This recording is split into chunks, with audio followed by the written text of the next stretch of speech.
I'm Ann Simmons in the newsroom of the Los Angeles Times. Why would a Danish zoo that recently caught flack for killing a healthy young giraffe now kill 4 healthy lions? How did First Lady Michelle Obama fare on her recent trip to China? And Gwyneth Paltrow and her husband Chris Martin say they've engaged in conscious uncoupling. What on earth is that?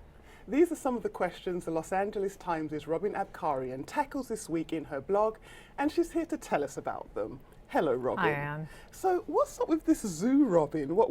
Explain what's going on there. Well, this is the Copenhagen Zoo, which put a bolt through the head of its 2-year-old giraffe, Marius, last month and fed it to the lions while school children watched. It was something of a science lesson, the zoo felt, but it caused a worldwide outrage, and accusations of inhumane treatment of the animals flowed from that. And then on Monday, the zoo announced it had killed 4 healthy lions to make way for 1 new young male that could come and mate with some of the female lions. Was that the only explanation? The reason they gave is that the young male would diversify the gene pool, and that there would be problems with each of the other 4 males, or 4 lions, 2 of whom were older lions, 2 of whom were younger lions, 1 of whom was even a female. But the zoo felt that the lions that it killed would somehow impede the new lion from mating and increasing the genetic diversity of their lions. Well, was there no other home or sanctuary offered to This is what's so ironic about this case. They got multiple offers for Marius the giraffe and said, no, no, no, we don't own him. We are simply stewards. We can't send him off.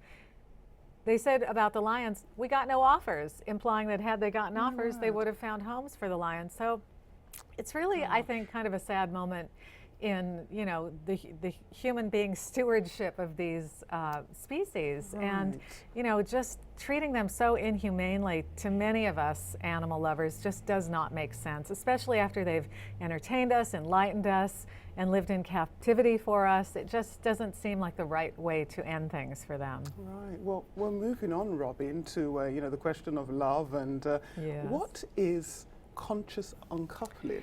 Well, and conscious uncoupling is what celebrity couples do when they don't want to admit that their marriage has failed and they're getting a divorce. Okay. So they want to put a shiny, glossy spin on it. And I think, you know, in the case of Gwyneth Paltrow and Chris Martin, and God love them, you know, like many married couples, they've come to the end of the road. They have 2 little kids who are going to be, of course, deeply impacted by this. Right. But they've on Gwyneth Paltrow's blog Goop, which is often mocked by people for its perfectionist kind of tendencies and the way she just sort of sails through life being perfect, you know, they had a long essay about conscious uncoupling, and the underlying rationale is that human beings weren't meant to be together their whole lives, and that's highly debatable. They try to use science, evolutionary biology, to claim that extended lifespans mean that couples simply can't be together their whole lives.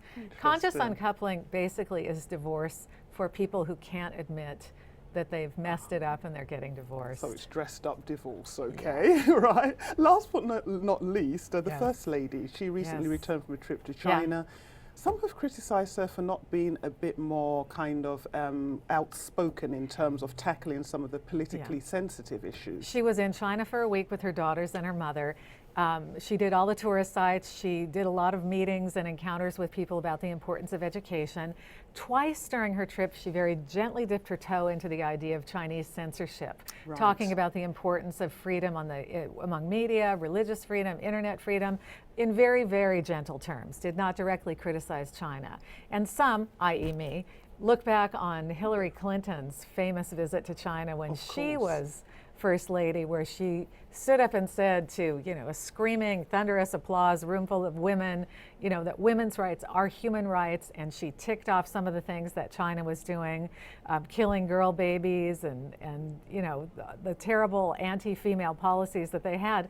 And this really gave a boost to the women's movement. Michelle Obama has been much more constrained, much more polite, and, you know, that's a decision that she made. Very interesting. Well, thank you, Robin. Some interesting topics this week. Yeah, absolutely. For more on these topics and other stories, please visit latimes.com and read Robin's blog.